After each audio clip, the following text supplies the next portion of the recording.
Are you spending 50, 60, 70, 80 hours a week at your job, working overtime, working tirelessly, picking up other people's slack, just putting your head down, just doing the work, just doing all, putting in your dues, working all the extra hours, right? Hoping that maybe one day you might get a promotion, you might get a raise, you might get noticed, right? Your boss might start to like you a little more. All of these things that we do in a job, all of the hours we put in, all of the effort, all the extra projects we put in, and seemingly we get little in return. I'm sure that sounds like you, right? I'm sure that sounds like most of you guys who are ambitious, who are motivated, who are disciplined, and who genuinely want more out of life. Unfortunately, I have not found hard work and dedication and loyalty to be something that has been a rewarding aspect of working in a corporation. And one thing I will say is I don't want to make it seem like I'm telling you to not work hard, to not go above and beyond, right? But what is your intention with what you're doing, right? I think overtime is great if it's serving you a purpose, right? If you need to pay off debt, if you need to save money to invest, right? Or, if that money is going towards something that is paying you back, right? But one thing I find a lot of people do, right, is they'll spend 10, 15 years working overtime, 5, 10 years working overtime, right? 50, 60 hours a week, right? Just to get no promotion at the end, just to get skipped over, just to get told, yeah, just wait another 6 months. Well, you're up next. We'll have something in for you soon. Like, just all of this lip service that we're fed to make us stay, right? Like, and that's one thing, corporations, companies, leaders, and individuals in higher positions, right? They feed you this lip service. They try to lead you on, basically, to keep you there, right? Because if they told you, right, let's say they told you the opposite, or they told you nothing, right? Let's say like they said, yeah, you're working hard, but we do have someone else in front of you that asked before you, or we do have, other people who are on the radar that have put in more time and effort. If they told you that, then you'd quit. You'd be like, fuck this. I'm not, if I know, right? Like, let's say you're wanting a position, right? You're wanting a promotion or a certain position in a corporate environment or something. And like, let's say your boss or your supervisor told you, yeah, we already have someone lined up, or we have 1 or 2 other people that are in the talks, but you're not necessarily in that talk right now. The majority of people would say, fuck this, I'm out, right? Because it's like, let's say with that knowing that you've been working 50, 60 hours a week, right? And you're doing your job well, you're showing up, you're doing everything, that's asked of you from that job, right? You'd be like, fuck that, I'm leaving, right? Because it's like, I already did a bunch of shit. I've been working harder, right? And, potentially been with the company longer than some of these other people, right? You have good numbers, you have good profit margins, you have good sales, right? You have your people are trained very well. You're trained well, right? Like, the job inside and out, and you want more, and you're working more for it, but you're getting, your boss is telling you that there's 2 or 3 other people on the radar. You're gone, right? I'm sure 85% of you watching this video would say, yeah, fuck that, I'm out. So here's the thing, like I mentioned here at the beginning. Don't work overtime. Don't put in all these extra hours. Don't do all these extra projects and a whole bunch of shit that is outside of what actually needs to be done, what is important, to impress your boss, right? Because unfortunately speaking, and I've mentioned this before and I'll say it again, hard work is not seen as going above and beyond. A lot of people see it 2 ways. They see it as, 1, you're good at your job, you're doing really, really good, and we're going to keep you there. Or they see it as number 2, where, damn, this person's working so hard, like, shit, like, are they trying to take my position? Are they trying to, like, why are they trying to outshine everybody? Like, and there's also a saying, in the 48 Laws of Power, right? Don't outshine the master. I don't know what law it is, but it's I think it might be law 1. Don't outshine the master, right? So when you have superiors above you, right? Oftentimes, if they look at you and you're doing all this work, they'll start to get a little worried or feel like you're a threat, right? Because it's like, damn, dude, this guy's coming in here doing all this, right? He probably isn't coming in here doing all this overtime or working, doing all these extra projects for no reason, right? He obviously wants more.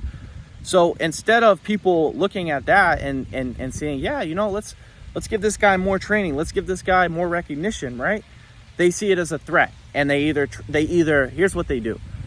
They either sabotage you, right? Blame things on you, or they just stay away from you, right? And they don't give you anything, right? They just do what they have to do and go. They don't give you any feedback, right? They don't say anything nice about you. They kind of just neutral, right? They kind of just do what they do and go. They don't really invest in you. So that's really, again, that's not all bosses. I don't want to sit here and say all, but just based off of experience, based off of my experience, based off of talking with other people that have jobs and work, you know, in similar environments, that's really what it is. Just listening to other people on YouTube and talking to people in public and whatnot. That's really, you know, what a lot of people are dealing with right now. And it also shows, unfortunately speaking, like, it's weird, but when employers or people above you feel like, and it's like a relationship, but I'll explain it really quick. When people feel like you need them more than they need you, that's when they start to take advantage of you, right? That's when they start to keep you in the position you're at, or just use you when they need you, when it's convenient for them.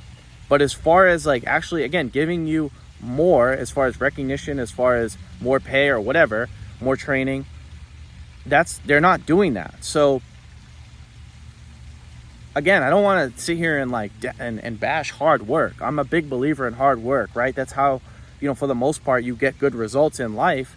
But as far as the equation of hard work equals success in a corporate environment, I just haven't seen it play out, right? Like typically when I look at people who got their roles or who got their positions, it was because they knew someone that was cool with the person above them, right? Or they were, again, they either brown nose or they have just a reputation, right, for people liking them, right? But as far as like competence and you know, a meritocratic, you know, skill set, right? They may not possess that. But again, it's because either they're liked by someone or someone, you know, said something good about them. Now they have this reputation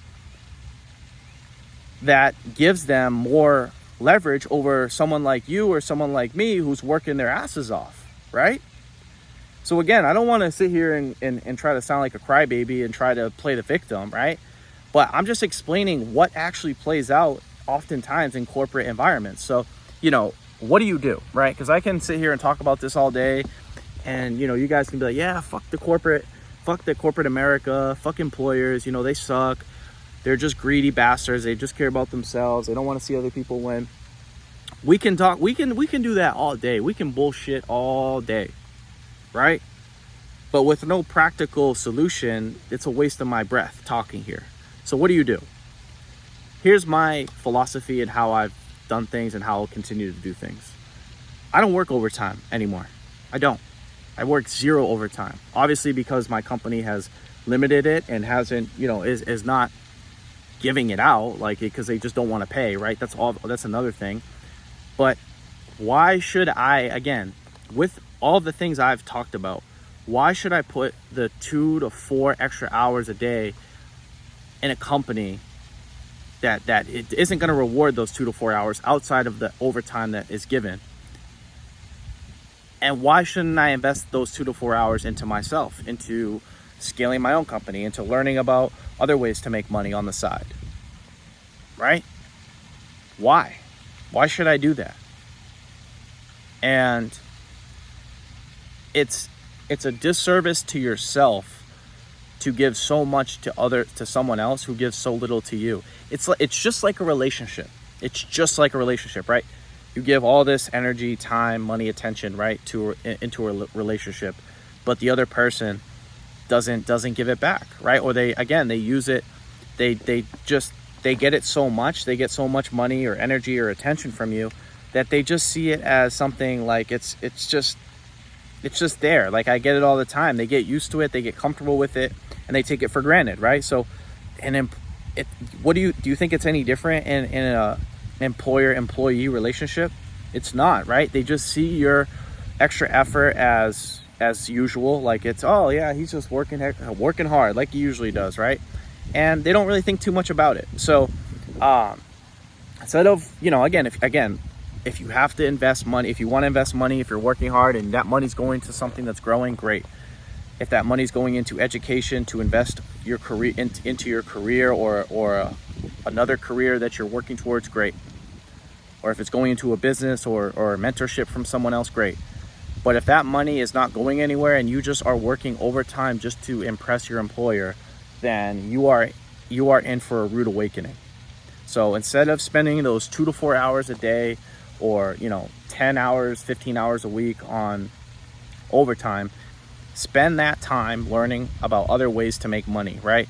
Make yourself irreplaceable, right? You want to make your company fear losing you, right? So don't always jump to help. Don't always jump to be the next person in line to cover a shift, right? You have to establish certain boundaries with employers, right? And like I've done in the past, right? Like I've quit. I've said, fuck it, I'm just gonna quit, right? And they call me in a few days and say, oh no, where you going? We really need you. We don't want to lose you, right? Just like that, right? That's how you establish boundaries in a corporate environment. So this is sort of counterintuitive to what your parents will tell you. It's kind of counterintuitive to what just anyone in mainstream society will tell you in relationship to a job, right? Because again, what are we taught in school? Work hard, get good grades, get a good job, show up on time, do all the things right, listen to your boss, do what they say, always say yes, right? We're taught to be yes men. We're taught to be yes people. And unfortunately, when we just constantly say yes, right, that breeds complacency in our superiors, and now they look at us like, we'll just use them whenever. They'll always say yes. He's always available, right? It's just like a relationship, right?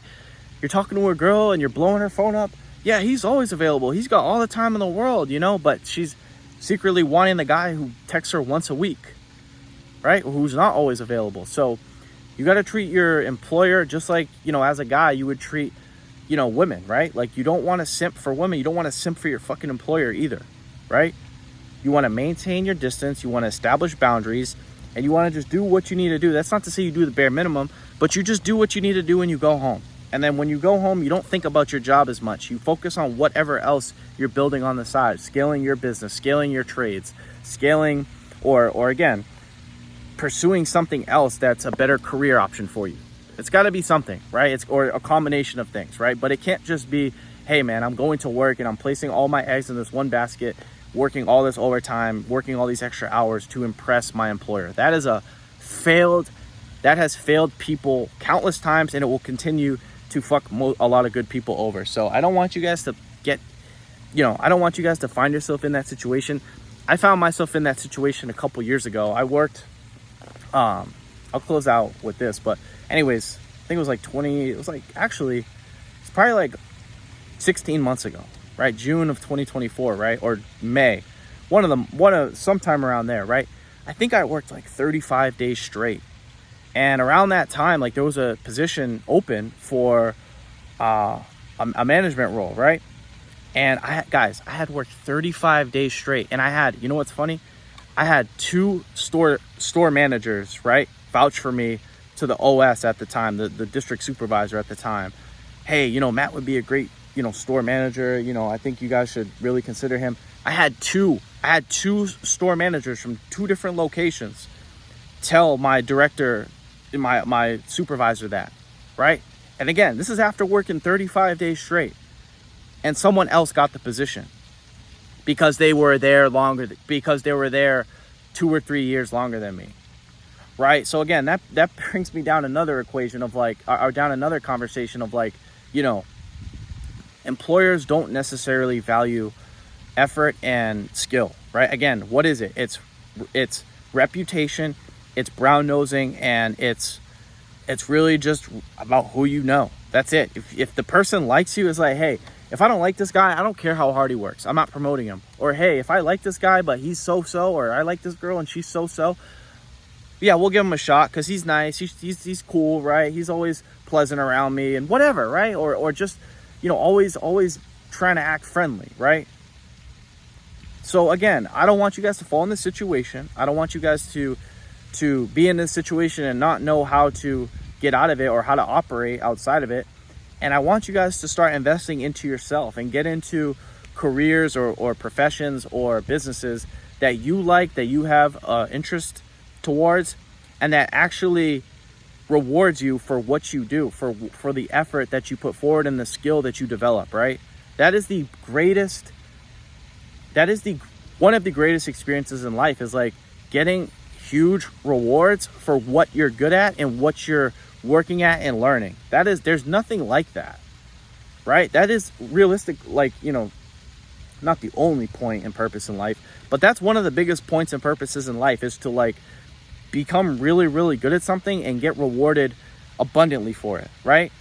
That's what we all want. We all want to be really, really good at something. We all want to have a good reputation in it, and we all want to get fucking paid well, right? I can probably say that that's 95% of people. So don't fall into the trap of doing everything right, being the go-to for covering shifts and doing everything that you're asked, right? Do what you need to do, right? Don't be a bum. Don't be an idiot. Don't show up late and not do your job. Do your job, but when you go home, right?